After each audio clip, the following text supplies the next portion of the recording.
ദൈവത്തിന് സ്തുതി. ഈശോയിൽ സ്നേഹമുള്ള എന്റെ കുഞ്ഞുമക്കളെ, ഞാൻ നിങ്ങളോട് പറഞ്ഞിരുന്നത് പോലെ കഴിഞ്ഞ മാസം നമ്മൾ ക്രിസ്ത്യൻ സ്റ്റുഡൻസിനെ ചേർത്തുകൊണ്ടുള്ള ഒരു കൂട്ടായ്മ ആരംഭിക്കുകയുണ്ടായി. കത്തോലിക്കരെ സംബന്ധിച്ചിടത്തോളം ജപമാല മാസമായതുകൊണ്ട് ജപമാല ചൊല്ലിക്കൊണ്ടാണ് നമ്മൾ ഈ ഒരു കൂട്ടായ്മയ്ക്ക് തുടക്കം കുറിച്ചത്. ഈ ഒരു കൂട്ടായ്മ തുടങ്ങിയതിന്റെ ലക്ഷ്യം കുഞ്ഞുമക്കൾ വചനം പഠിക്കുക, വചനത്തിൽ വളരുക, അങ്ങനെ ഈശോയെ സ്നേഹിക്കുക എന്ന ലക്ഷ്യത്തോടു കൂടിയായിരുന്നു. ഈ ഒരു ലക്ഷ്യത്തിലേക്ക് നമ്മൾ നീങ്ങുന്നതിന്റെ ഭാഗമായിട്ട് നമ്മൾ വചനം പഠിക്കുവാനായിട്ട് തുടങ്ങുകയാണ്.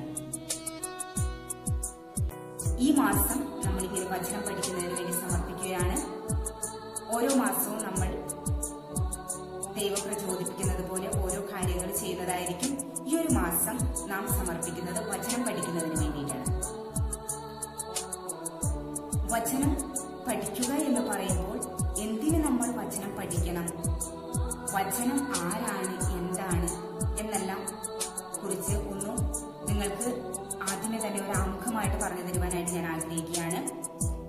ഒരു ക്രിസ്ത്യാനിയുടെ ജീവിതത്തിലെ കേന്ദ്ര ബിന്ദുവാണ് ബൈബിൾ അല്ലെങ്കിൽ ദൈവവചനം എന്ന് പറയുന്നത്.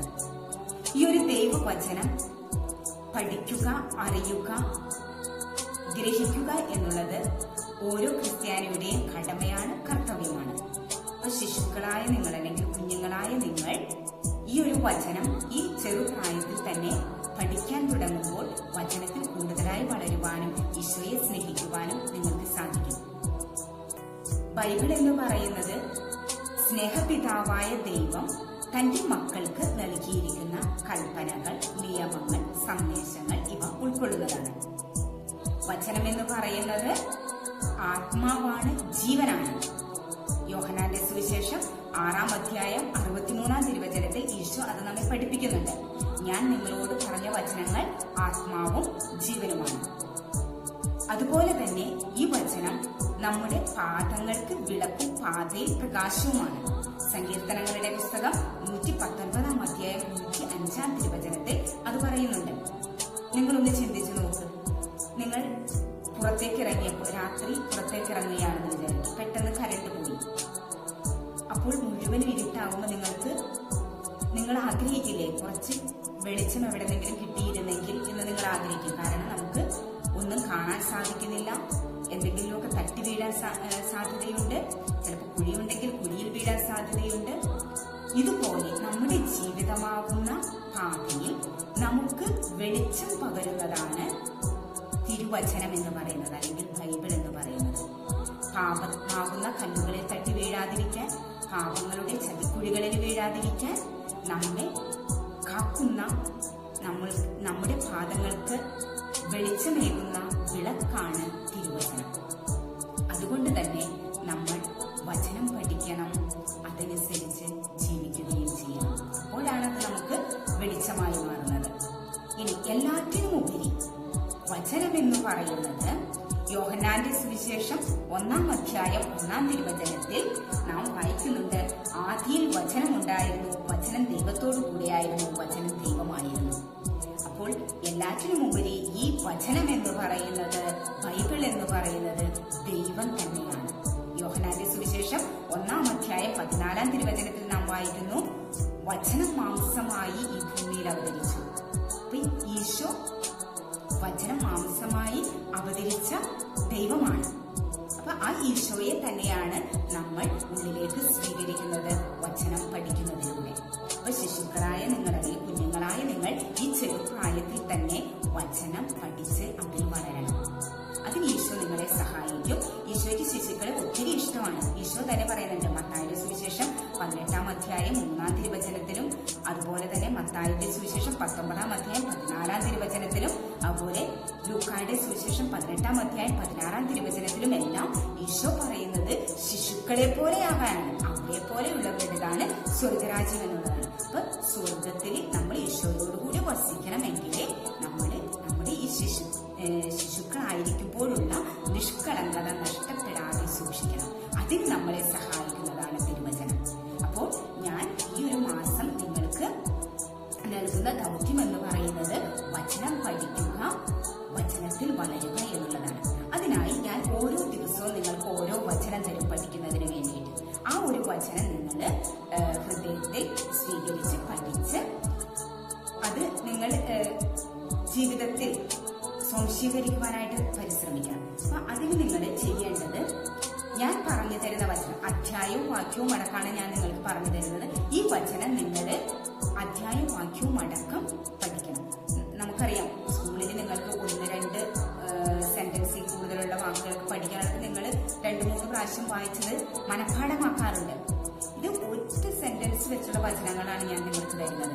അത് നിങ്ങൾക്ക് 1-2 പ്രാവശ്യം വായിക്കുമ്പോൾ തന്നെ അത് നിങ്ങൾക്ക് മനഃപ്പാഠമാക്കുവാനായിട്ട് സാധിക്കും. ഇനി അത് നമ്മുടെ ഹൃദയത്തിൽ കൂടുതലായിട്ട് ആഴ്ന്നിറങ്ങുവാനായിട്ട് പിന്നീട് ഒരിക്കലും മറന്നു പോകാതിരിക്കുവാനായിട്ട് നിങ്ങൾ എന്ത് ചെയ്യണം? ഈ മനഃപ്പാഠമാക്കിയ വചനം നിങ്ങൾ ദിവസം മുഴുവൻ ആവർത്തിച്ച് നിങ്ങളുടെ മനസ്സിൽ പറഞ്ഞുകൊണ്ടിരിക്കണം. അങ്ങനെ പറയുമ്പോൾ നിങ്ങൾ അധ്യായവും വാക്യവും അടക്കം പറയുവാനായിട്ട് ശ്രദ്ധിക്കുക. ഇന്ന് ഞാൻ നിങ്ങൾക്ക് തരുവാനായിട്ട് പോകുന്ന വചനം മത്തായിയുടെ സുവിശേഷം 19-ാം അധ്യായം 14-ാം തിരുവചനമാണ്. മത്തായിയുടെ സുവിശേഷം 19-ാം അധ്യായം 14-ാം തിരുവചനം. ഞാൻ പറഞ്ഞു ഈശോയ്ക്ക് ശിശുക്കളെ ഒത്തിരി ഇഷ്ടമാണ്. അപ്പോൾ അതുകൊണ്ട് തന്നെ ഈശോ ശിശുക്കളെ സ്നേഹിച്ചുകൊണ്ട് പറയുന്ന വചനമാണ് ഞാൻ നിങ്ങൾക്ക് ആദ്യമേ തന്നെ തരുന്നത്. ഈശോ പറയുകയാണ്, ശിശുക്കളെ എന്റെ അടുത്തു വരുവാൻ അനുവദിക്കുവാൻ അവരെ തടയരുത്, എന്തെന്നാൽ സ്വർഗരാജ്യം അവരെ പോലെയുള്ളവരുടേതാണ്. എന്താണ് ഈശോ പറയുന്നത്? മത്തായിയുടെ സുവിശേഷം 19-ാം അധ്യായം 14-ാം തിരുവചനത്തിൽ ഈശോ പറയുകയാണ്, അവൻ പറഞ്ഞു, ശിശുക്കളെ എന്റെ അടുത്തു വരുവാൻ അനുവദിക്കുവാൻ അവരെ തടയരുത്, എന്തെന്നാൽ സ്വർഗരാജ്യം അവരെ പോലെയുള്ളവരുടേതാണ്. അപ്പോൾ ഈ ഒരു വചനം നിങ്ങൾ അധ്യായവും വാക്യവും അടക്കം പഠിക്കുക. അത് നിങ്ങൾ മനഃപ്പാഠമാക്കി കഴിയുമ്പോൾ നിങ്ങൾ ദിവസം മുഴുവൻ നിങ്ങൾ വെറുതെ ഇരിക്കുമ്പോൾ അല്ലെങ്കിൽ അതുപോലെ രാത്രി കിടക്കാൻ പോകുമ്പോഴെല്ലാം ഈ ഒരു വാക്യം നിങ്ങൾ പറഞ്ഞുകൊണ്ട് കിടക്കണം. അപ്പോൾ താനെ അത് നിങ്ങളുടെ ഹൃദയത്തിലേക്ക് ആഴ്ന്നിറങ്ങുന്നതായിരിക്കും.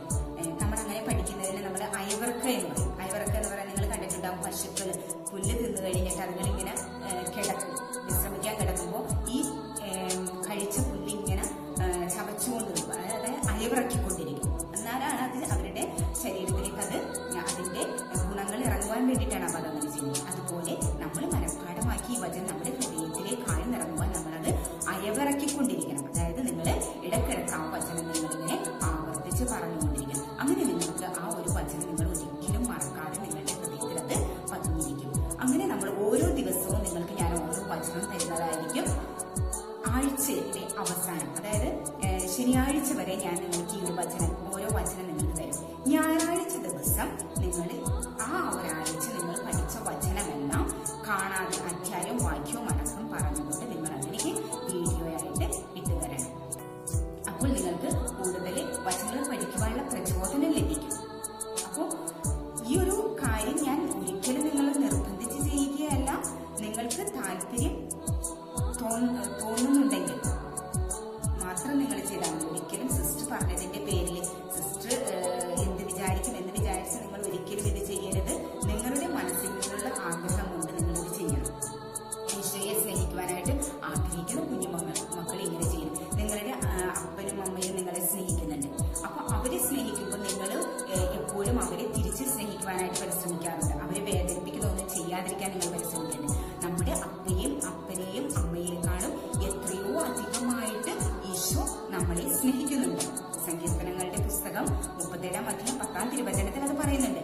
അപ്പനും അമ്മയും സ്നേഹിക്കുന്നതിനേക്കാൾ കൂടുതൽ ഈശോ നമ്മളെ സ്നേഹിക്കുന്നുണ്ട്. ആ ഈശോയെ നമ്മൾ തിരിച്ച് സ്നേഹിക്കണം. ഇങ്ങനെയെല്ലാമാണ് നമ്മൾ ഈശോയെ തിരിച്ച് സ്നേഹിക്കുന്നത്. അപ്പോൾ നിങ്ങൾ ഈശോയോടുള്ള സ്നേഹത്തെ പ്രതി ഈ ഒരു കാര്യം ചെയ്യുക. അതിനായി ദൈവം നിങ്ങളെ അനുഗ്രഹിക്കട്ടെ. അപ്പൊ നിങ്ങൾക്കിനി നാളെ മുതൽ സിസ്റ്റർ ഇന്ന് ഈ ഒരു തിരുവചനം തന്നു. ഇനി നാളെ സിസ്റ്റർ ഒരു 9 മണിയാകുമ്പോഴേക്കും വോയിസ് ആയിട്ട് നിങ്ങൾക്ക് നാളെ പഠിക്കേണ്ട വചന സിസ്റ്റർ നിങ്ങൾക്ക് ഇട്ട് തരുന്നതായിരിക്കും. ശനിയാഴ്ച വരെ അങ്ങനെ ഞാൻ തരും. ഞായറാഴ്ച നിങ്ങൾ അതുവരെ പഠിച്ച വചനങ്ങൾ അധ്യായ വാക്യമടക്കം പറഞ്ഞുകൊണ്ട് സിസ്റ്റർക്ക് വീഡിയോ ആയിട്ട് ഇട്ട് തരണം. അപ്പൊ എല്ലാ കുഞ്ഞുമക്കളും സിസ്റ്ററോട് സഹകരിക്കുമെന്ന് സിസ്റ്റർ പ്രതീക്ഷിക്കുന്നു. ഈശോ നിങ്ങളെ എല്ലാവരെയും അനുഗ്രഹിക്കും. നിങ്ങൾ ഇങ്ങനെ വചനം പഠിച്ചു തുടങ്ങുമ്പോൾ നിങ്ങൾക്ക് അറിയാതെ തന്നെ നിങ്ങൾക്ക് സ്കൂളിൽ പഠിക്കാനുള്ള കാര്യങ്ങൾ, ചില കുട്ടികൾ ചിലപ്പോൾ പഠിക്കുന്ന കാര്യങ്ങളും മനഃപ്പാഠമാക്കി ഓർത്തിരിക്കാനൊക്കെ ബുദ്ധിമുട്ട് അനുഭവിക്കുന്ന മക്കളൊക്കെ ഉണ്ടാവും. അപ്പൊ നിങ്ങൾ ഇങ്ങനെ വചനം പഠിക്കാൻ തുടങ്ങുമ്പോൾ നിങ്ങൾ അറിയാതെ തന്നെ സ്കൂളിലെ കാര്യങ്ങളാണെങ്കിലും നിങ്ങൾക്ക് നന്നായിട്ട് പഠിക്കുവാനായിട്ട് സാധിക്കും. ഈശോ നിങ്ങളെ അതിനായിട്ട് അനുഗ്രഹിക്കും. അപ്പോൾ നിങ്ങൾ എല്ലാവരെയും ഈശോ അനുഗ്രഹിക്കട്ടെ. നല്ല കുഞ്ഞുങ്ങളായിരിക്കുക. നിങ്ങളുടെ അലങ്കരണങ്ങൾ